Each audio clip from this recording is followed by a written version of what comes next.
My channel how to select a stock എന്ന നമ്മുടെ video സീരീസിന്റെ പാർട്ട് 9ലേക്ക് എല്ലാവർക്കും സ്വാഗതം. അപ്പോൾ വീഡിയോ ആദ്യമായിട്ട് കാണുന്നവരുണ്ടെങ്കിൽ പാർട്ട് 1 തൊട്ട് പാർട്ട് 8 വരെ കണ്ടതിന് ശേഷം ഈ വീഡിയോ കാണുക. ഓക്കെ, അപ്പോൾ നമ്മൾ കഴിഞ്ഞ വീഡിയോസിൽ ഒരുപാട് റേഷ്യോസ് പഠിച്ചു അല്ലേ. നമ്മൾ പി റേഷ്യോ പഠിച്ചു, പി ബി റേഷ്യോ പഠിച്ചു, ROE പഠിച്ചു.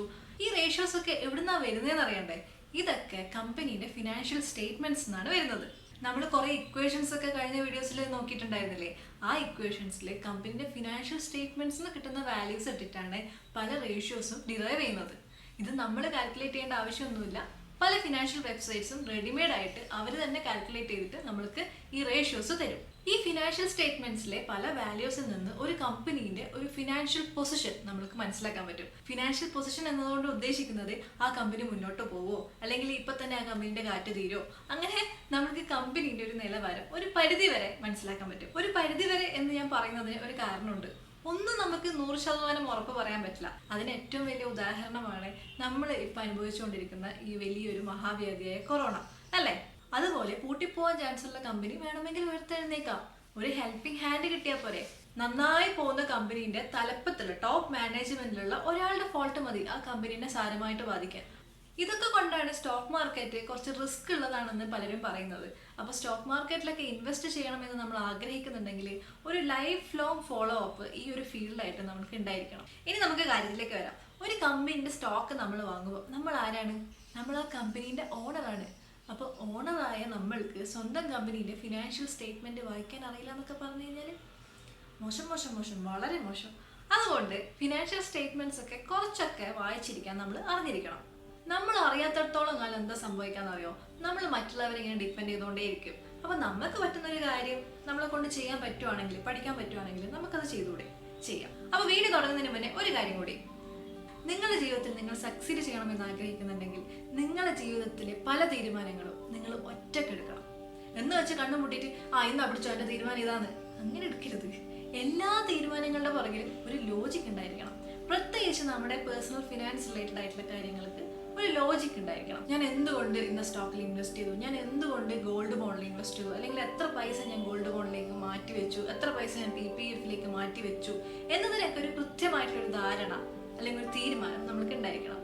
അപ്പോൾ ഈ വീഡിയോ കാണുന്നതിൻ്റെ കൂടെ സ്വന്തമായിട്ടൊരു അനാലിസിസ് സ്കില്ലും സ്വന്തമായിട്ടൊരു ഡിസിഷൻ മേക്കിംഗ് സ്കില്ലും നിങ്ങൾ ബിൽഡ് ചെയ്യണം. അപ്പോൾ വലിയ ലീഡേഴ്സും വലിയ സംഭവമൊക്കെ ആവണ്ടേ. So decision making skill is very very important. Work on it. Okay, അപ്പോൾ നമുക്ക് വീഡിയോയിലേക്ക് കിടക്കാം. ഇന്ന് നമ്മൾ ഫിനാൻഷ്യൽ സ്റ്റേറ്റ്മെന്റിൽ ഒന്നായ ബാലൻസ് ഷീറ്റിനെ പറ്റിയാണ് ഡിസ്കസ് ചെയ്യുന്നത്. So let's start. How to read balance sheet of a company.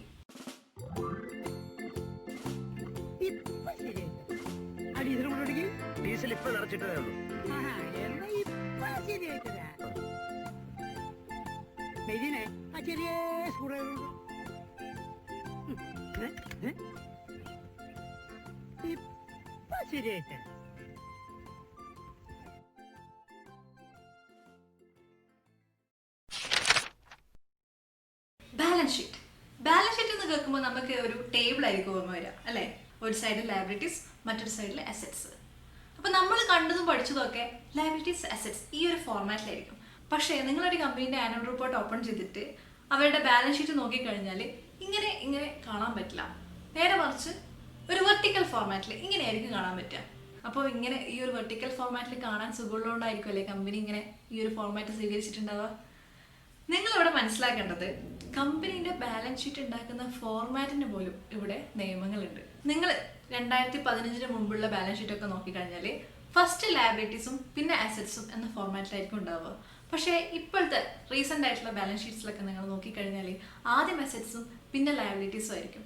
അതായത് അപ്ഡേറ്റഡ് ആയിട്ടുള്ള കമ്പനീസ് ആക്ട് പ്രകാരം കമ്പനീസ് ഫോളോ ചെയ്യേണ്ട ബാലൻസ് ഷീറ്റിൻ്റെ ഫോർമാറ്റ് അങ്ങനെയാണ്. അപ്പം നാളെ വീണ്ടും ബാലൻസ് ഷീറ്റിൻ്റെ ഫോർമാറ്റ് മാറുവാണെങ്കിൽ നിങ്ങൾ ചിന്തിക്കണം, ഇവിടെ ബാലൻസ് ഷീറ്റിൻ്റെ ഫോർമാറ്റിന് പോലും നിയമങ്ങൾ ബാധകമാണ്. ഓക്കെ, ഇനി നമുക്ക് ബാലൻസ് ഷീറ്റിലോട്ട് വരാം. Liabilities, assets.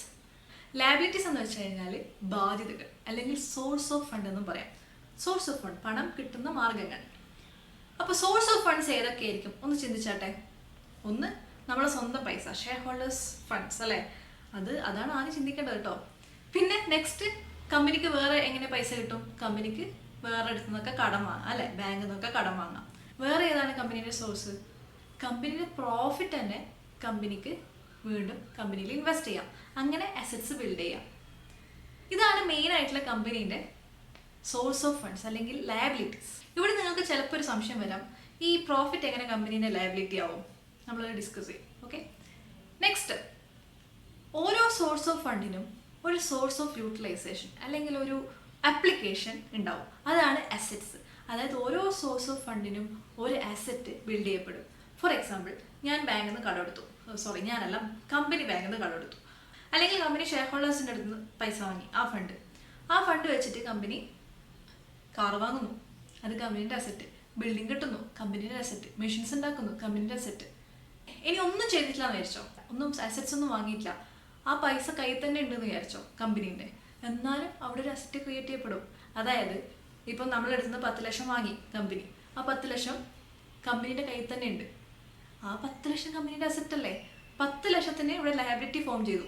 നമ്മളെടുത്ത് 10 ലക്ഷം എടുത്തു, ലയബിലിറ്റി ഫോം ചെയ്തു. ആ 10 ലക്ഷം ഇപ്പോൾ ആരെടുത്തിട്ടുണ്ട്? കമ്പനീൻ്റെ അടുത്തുണ്ട്. അത് ആ 10 ലക്ഷം അസറ്റാണ്. അപ്പോൾ ഓരോ ലയബിലിറ്റിക്കും ഒരു അസറ്റ് ക്രിയേറ്റ് ചെയ്യപ്പെടുന്നു. അപ്പോൾ total liabilities equal to total assets ആയിരിക്കും. അതാണ് ബാലൻസ് ഷീറ്റിൻ്റെ തത്വം. അതുകൊണ്ടാണല്ലോ അതിന് ബാലൻസ് ഷീറ്റ് എന്നുള്ള പേര് വന്നത്. അപ്പോൾ നിങ്ങൾ ഏത് ബാലൻസ് ഷീറ്റ് നോക്കിക്കഴിഞ്ഞാലും total liabilities equal to total assets ആയിരിക്കും. അതിനെപ്പറ്റി കൂടുതൽ ചിന്തിക്കാനും നിൽക്കേണ്ട, അത് അങ്ങനെയായിരിക്കും. അപ്പോൾ ഇതിനെപ്പറ്റി കൂടുതൽ ചിന്തിച്ച് കഴിഞ്ഞാൽ പ്രാന്തായി പോകും. കാരണം balance sheet is an art. BCom പഠിച്ചവരോ കൊമേഴ്സ് എടുത്തവരോ ഈ ഒരു വീഡിയോ കാണുന്നുണ്ടെങ്കിൽ നിങ്ങൾക്കത് കൃത്യമായിട്ട് മനസ്സിലാക്കാൻ പറ്റും. ഈ ലയബിലിറ്റീസും അസറ്റ്സും ടാലി ആക്കുക എന്നൊക്കെ പറഞ്ഞു കഴിഞ്ഞാൽ അതൊരു കലയാണ്. അത് കമ്പനീൻ്റെ അക്കൗണ്ടന്റ് ആലോചിച്ച് തലമുണ്ടാക്കിക്കോളും. അയാൾ കമ്പനീൻ്റെ ടോട്ടൽ അസറ്റ്സും ടോട്ടൽ ലയബിലിറ്റീസും ഈക്വൽ ആക്കിയിട്ട് ബാലൻസ് ഷീറ്റ് പുറത്തു വിടും. ഓക്കെ, ഇനി നമ്മൾ എന്താണ് ബാലൻസ് ഷീറ്റിൽ ചെക്ക് ചെയ്യേണ്ടത്? അതാണ് നമ്മളിനി നോക്കാൻ പോകുന്നത്. ഓക്കെ, അപ്പോൾ ഞാനിവിടെ മണി കൺട്രോൾ വെബ്സൈറ്റിൽ നിന്നാണ് ബാലൻസ് ഷീറ്റ് നോക്കുന്നത്. നിങ്ങൾക്ക് മണി കൺട്രോൾ നോക്കാം, അല്ലെങ്കിൽ ആനുവൽ റിപ്പോർട്ട് നോക്കാം, ശ്രീനറിൽ നിന്ന് നോക്കാം, ടിക്കർ ടൈപ്പ് എന്നുള്ള സൈറ്റിൽ നിന്ന് നോക്കാം, ഏത് സൈറ്റിൽ നിന്ന് നിങ്ങൾക്ക് നോക്കാം. നമ്മൾ ആദ്യം ബേസിക്സ് ആയിട്ടുള്ള കുറച്ച് കാര്യങ്ങളായിരിക്കും ആദ്യം ഡിസ്കസ് ചെയ്യുക. കാരണം എല്ലാ ഇൻഫർമേഷനും ഒന്നിച്ച് തന്നു കഴിഞ്ഞാൽ ദൈവമേ ഞാൻ എന്തിന് ഈ വീഡിയോ കണ്ടു എന്നൊരു ഫീൽ ആയിരിക്കും. പക്ഷേ ഈ ഒരു വീഡിയോ കണ്ടാൽ തന്നെ എനിക്ക് ഉറപ്പുണ്ട് നിങ്ങൾക്ക് പല കാര്യങ്ങൾക്കും ഒരു വ്യക്തത ഉണ്ടാവും. നിങ്ങൾക്ക് സ്വന്തമായിട്ടൊരു അനാലിസിസ് സ്കില്ല് തീർച്ചയായിട്ടും ബിൽഡ് ചെയ്യാൻ പറ്റും. Okay, so let's start. അപ്പം നമുക്ക് മണി കൺട്രോൾ വെബ്സൈറ്റിൽ നിന്ന് ബാലൻസ് ഷീറ്റ് നോക്കാം. അപ്പോൾ ഞാൻ മണി കൺട്രോൾ വെബ്സൈറ്റിൽ പോവാണ്. എന്നിട്ട് ഞാനിപ്പോൾ ഇൻഫോസിസിൻ്റെ ബാലൻസ് ഷീറ്റാണ് നിങ്ങൾക്ക് എക്സ്പ്ലെയിൻ ചെയ്ത് തരാൻ യൂസ് ചെയ്യുന്നത്. ഓക്കെ, അപ്പോൾ ഞാൻ ഇൻഫോസിസ് എന്ന് ടൈപ്പ് ചെയ്യുന്നു. അപ്പോൾ ഇൻഫോസിസ് എന്ന കമ്പനീനെ സെലക്ട് ചെയ്യണം. ഇൻഫോസിസ് സെലക്ട് ചെയ്ത് കഴിഞ്ഞാൽ ഫിനാൻഷ്യൽ ക്ലിക്ക് ചെയ്യുക. ഫിനാൻഷ്യൽസിൽ ക്ലിക്ക് ചെയ്ത് കഴിഞ്ഞാൽ നമ്മളെ ഡയറക്റ്റ് ഇത് ഈ കമ്പനീൻ്റെ ഫിനാൻഷ്യൽ സ്റ്റേറ്റ്മെൻറ്റിലേക്ക് കൊണ്ടുപോകും. അപ്പോൾ ഇവിടെ ബാലൻസ് ഷീറ്റ് കണ്ടോ, ഇത് വെച്ചാണ് ഞാൻ എക്സ്പ്ലെയിൻ ചെയ്യുന്നത്. ഡീറ്റെയിൽഡ് ആയിട്ടുള്ള ബാലൻസ് ഷീറ്റും ഈ വെബ്സൈറ്റിൽ തന്നെ ഉണ്ട്. അപ്പോൾ നിങ്ങൾ മുകളിലോട്ട് പോവുകയാണെങ്കിൽ ഇവിടെ കണ്ടോ, ഫിനാൻഷ്യലിൻ്റെ അണ്ടറിൽ ബാലൻസ് ഷീറ്റ് ക്ലിക്ക് ചെയ്യുകയാണെങ്കിൽ നിങ്ങൾക്ക് ഡീറ്റെയിൽഡ് ആയിട്ടുള്ള ബാലൻസ് ഷീറ്റും ഇവിടെ കിട്ടും. ഇനിയും ഡീറ്റെയിൽസ് വേണമെന്നുണ്ടെങ്കിൽ ആനുവൽ റിപ്പോർട്ടിൽ നോക്കാം. അപ്പം ഇത് നമ്മളിപ്പോൾ ഡിസ്കസ് ചെയ്യുന്നില്ല. ഈ ഒരു ബാലൻസ് ഷീറ്റെല്ലാം നമ്മൾ ഡിസ്കസ് ചെയ്യുക. നമ്മൾ നേരത്തെ കണ്ടില്ലേ ആ ഒരു ചെറിയ ബാലൻസ് ഷീറ്റ്, അതായത് മെയിൻ ആയിട്ടുള്ള കാര്യങ്ങളുള്ള ആ ഒരു ബാലൻസ് ഷീറ്റാണ് നമ്മൾ ഡിസ്കസ് ചെയ്യുക. പിന്നീട് നമ്മൾ ഡീറ്റെയിൽ ആയിട്ട് ഡിസ്കസ് ചെയ്യും. ഓക്കെ, സോ ഇതാണ് നമ്മളിപ്പോൾ ഡിസ്കസ് ചെയ്യാൻ പോകുന്നത്. ഇൻകം സ്റ്റേറ്റ്മെൻ്റ് അല്ല, ബാലൻസ് ഷീറ്റ്. ഓക്കെ, ഇപ്പോൾ ഇവിടെ കൺസോളിഡേറ്റഡ്, സ്റ്റാൻഡ് അലോൺ എന്നുള്ള 2 ടാബ് നിങ്ങൾക്ക് കാണാം. അതെന്താണെന്ന് ആദ്യം മനസ്സിലാക്കാം. അപ്പോൾ ഇതിൻ്റെ ഡിഫറൻസ് മനസ്സിലാക്കാൻ വലിയ ബുദ്ധിൻ്റെ ആവശ്യമൊന്നുമില്ല, കുറച്ച് ഇംഗ്ലീഷ് അറിഞ്ഞാൽ മതി. ഇപ്പോൾ ഈ സ്റ്റാൻഡ് അലോൺ എന്ന വേർഡിൻ്റെ അർത്ഥം എന്താ? സ്റ്റാൻഡ് അലോൺ, ഒറ്റക്ക്. അതായത് കമ്പനീൻ്റെ ഒറ്റക്കുള്ള ബാലൻസ് ഷീറ്റ്, കമ്പനീൻ്റെ മാത്രമായിട്ടുള്ള ബാലൻസ് ഷീറ്റ്. അപ്പോൾ കൺസോളിഡേറ്റഡ് എന്താണ്? അതിൻ്റെ അർത്ഥം എന്താ? കൂടിച്ചേർന്നിട്ടുള്ളത് അല്ലേ, കൺസോളിഡേറ്റഡ്. അതായത് കമ്പനിക്ക് സബ്സിഡറീസ് ഉണ്ടാവും. ചില കമ്പനീസിന് സബ്സിഡറീസ് എന്ന് കേട്ട് നിങ്ങൾ പഠിക്കേണ്ട. അതായത് കമ്പനിക്ക് വേറെ കമ്പനിയിൽ ഒരു കൂടുതൽ കൺട്രോൾ ഉണ്ടാവാം, അല്ലെങ്കിൽ വേറെ കമ്പനീൻ്റെ ഒരുപാട് ഷെയർസ് ഈ ഒരു കമ്പനിക്ക് ഉണ്ടാവാം. അപ്പം ആ ഒരു കാര്യമൊക്കെ ഈ കൺസോളിഡേറ്റഡ് ബാലൻസ് ഷീറ്റിൽ ഉണ്ടാവും. അപ്പം നമുക്ക് കമ്പനീൻ്റെ മാത്രമായിട്ട് വേണമെന്നുണ്ടെങ്കിൽ സ്റ്റാൻഡ് അലോൺ നോക്കാം. കൺസോളിഡേറ്റഡ് ആയിട്ടുള്ള ബാലൻസ് ഷീറ്റ് അറിയണമെന്നുണ്ടെങ്കിൽ കൺസോളിഡേറ്റഡ് ബാലൻസ് ഷീറ്റ് നോക്കാം. ഇത് നിങ്ങൾ ആനുവൽ റിപ്പോർട്ടിൽ പോയാലും നിങ്ങൾക്ക് ഈ 2 ബാലൻസ് ഷീറ്റും കാണാൻ പറ്റും. ഓക്കെ, അപ്പം ഇനി നമുക്ക് കമ്പനീൻ്റെ ബാലൻസ് ഷീറ്റ് നോക്കാം. ഓക്കെ, ബാലൻസ് ഷീറ്റിൽ ഓരോരോ ടേംസ് നമുക്ക് പരിചയപ്പെടാം. അപ്പോൾ ഞാനിതാ കമ്പനീൻ്റെ ബാലൻസ് ഷീറ്റ് എടുത്തു. ഇവിടെ കണ്ടോ, ഇക്വിറ്റീസ് ആൻഡ് ലയബിലിറ്റീസ് ഒരു ഹെഡിങ്, അടുത്തത് അസറ്റ്സ്, പിന്നെ അതർ ഇൻഫോ എന്ന് പറഞ്ഞിട്ട് കണ്ടിൻജൻറ്റ് ലയബിലിറ്റീസ് പറഞ്ഞിട്ടൊരു കാര്യം കൂടി ഉണ്ടല്ലേ. Okay, so first equities and liabilities നോക്കാം. അപ്പോൾ ഇത്രയും നേരം ഞാൻ ലയബിലിറ്റീസ് അസറ്റ്സ് എന്ന് പറഞ്ഞിട്ട് ഇപ്പോൾ ഒരു ഹെഡിങ് ഇക്വിറ്റീസ് ആൻഡ് ലയബിലിറ്റീസ്. അതെന്താ ഈ ഇക്വിറ്റീസ് എന്ന് വെച്ച് കഴിഞ്ഞാൽ, ഇക്വിറ്റി എന്ന് കേൾക്കുമ്പോൾ നമുക്ക് മനസ്സിൽ വരേണ്ടത് ഷെയർസ് ആണ്. അപ്പോൾ അത് മറ്റൊന്നല്ല, അതായത് ഷെയർ ഹോൾഡേഴ്സ് ഫണ്ടാണ് ഈ ഇക്വിറ്റീസിൽ വരുന്നത്. അപ്പോൾ അത് കമ്പനീൻ്റെ ബാധ്യതയല്ലേ. നമുക്ക് ഷെയർ തന്നിട്ട് നമ്മളടുത്ത് നിന്ന് പൈസ വാങ്ങി, അപ്പോൾ നമ്മളടുത്ത് നിന്ന് പൈസ വാങ്ങിക്കഴിഞ്ഞാൽ അത് കമ്പനീൻ്റെ ലയബിലിറ്റിയാണ്. ഓക്കെ, ആരടുത്ത് നിന്ന് പൈസ വാങ്ങിയാലും അത് നമ്മൾക്കൊരു ബാധ്യതയാണ്. മനുഷ്യന്മാർക്ക് ബാധ്യതയുള്ള പോലെ കമ്പനിക്കും അതൊരു ബാധ്യതയാണ്. ഓക്കെ, അപ്പം അതിനെ കമ്പനി ഇക്വിറ്റീസ് ആൻഡ് ലയബിലിറ്റീസ് എന്ന് പേരിട്ട് ഒരു ഹെഡിങ് ഉണ്ടാക്കി. അതും ചിലപ്പോൾ നേരത്തെ പറഞ്ഞ നമ്മുടെ കമ്പനീസ് ആക്ട് പ്രകാരമുള്ള നിയമപ്രകാരമായിരിക്കാം. അപ്പോൾ നിങ്ങൾ മനസ്സിലാക്കേണ്ടത് ഇക്വിറ്റീസ് ആൻഡ് ലയബിലിറ്റീസ് എന്ന് വെച്ച് കഴിഞ്ഞാൽ ടോട്ടൽ ലയബിലിറ്റീസ് ആണ് കമ്പനീൻ്റെ. ഓക്കെ, ആ ഒരു ഹെഡിങ് അങ്ങനെയാണെന്ന് മാത്രം. First one, share capital. ഇത് മനസ്സിലാക്കാൻ വേണ്ടിയിട്ട് നമുക്ക് കമ്പനീൻ്റെ ഫ്ലാഷ് ബാക്കിലോട്ടൊന്ന് പോവാം. ഓക്കെ, അതായത് കമ്പനി സ്റ്റോക്ക് മാർക്കറ്റ് ലിസ്റ്റ് ചെയ്യുന്നു. കമ്പനി ആദ്യമായിട്ട് സ്റ്റോക്ക് മാർക്കറ്റ് ലിസ്റ്റ് ചെയ്യുമ്പോൾ കമ്പനി എന്താണ് ചെയ്യുക? IPO ഇഷ്യൂ ചെയ്യും അല്ലേ, അതായത് ഇനീഷ്യൽ പബ്ലിക് ഓഫറിംഗ് നടത്തും. അപ്പോൾ അതിൽ ഒരു ഫേസ് വാല്യൂ ഉണ്ടാവും കമ്പനീൻ്റെ ഷെയറിന്, അതേപോലെ ഒരു ഇഷ്യൂ പ്രൈസും ഉണ്ടാവും. ഫോർ എക്സാമ്പിൾ, ഇൻഫോസിൻ്റെ ഫേസ് വാല്യൂ നമുക്കറിയാം. ഇൻഫോസിസ് ഒരു 1000 ഷെയർസ് ഇഷ്യൂ ചെയ്തു എന്ന് വിചാരിച്ചോ, എക്സാമ്പിളാണേ.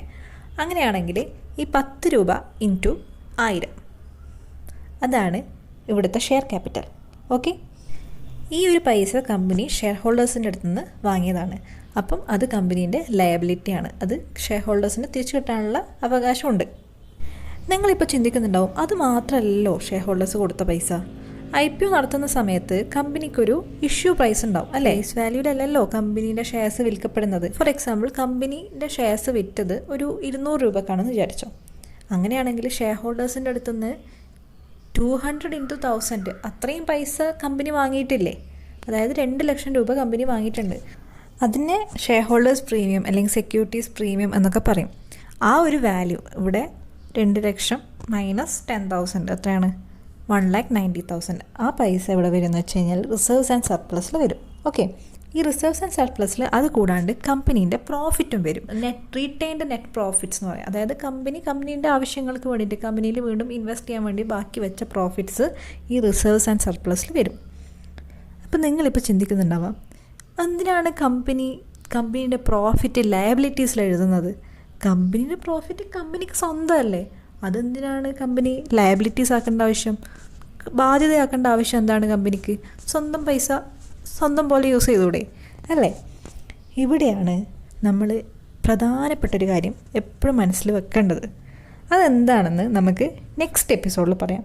ഓക്കെ, അപ്പം എന്തുകൊണ്ടായിരിക്കാം കമ്പനി പ്രോഫിറ്റ് ലയബിലിറ്റീസിൽ എഴുതുന്നത് എന്നതിൻ്റെ ഉത്തരം നിങ്ങൾക്ക് അറിയുമെങ്കിൽ താഴെ കമൻറ്റ് ചെയ്യുക. എന്തായാലും നമ്മളത് നെക്സ്റ്റ് വീഡിയോയിൽ ഡിസ്കസ് ചെയ്യുന്നതായിരിക്കും. അപ്പം നെക്സ്റ്റ് വീഡിയോയിൽ കാണാം. അല്ലെങ്കിൽ നമ്മുടെ ഈ ഒരു വീഡിയോൻ്റെ ലെങ്ത്ത് വളരെയധികം കൂടിപ്പോവും. അപ്പോൾ നെക്സ്റ്റ് വീഡിയോ മറക്കാണ്ട് കാണുക. അതിന് വേണ്ടിയിട്ട് ചാനൽ സബ്സ്ക്രൈബ് ചെയ്യുക, ബെല്ലൈക്കൺ കൂടി ക്ലിക്ക് ചെയ്യുക, അല്ലെങ്കിൽ നിങ്ങൾ ഈ ചാനൽ മറന്നു പോകും കേട്ടല്ലോ. അപ്പം നെക്സ്റ്റ് വീഡിയോയിൽ കാണാം.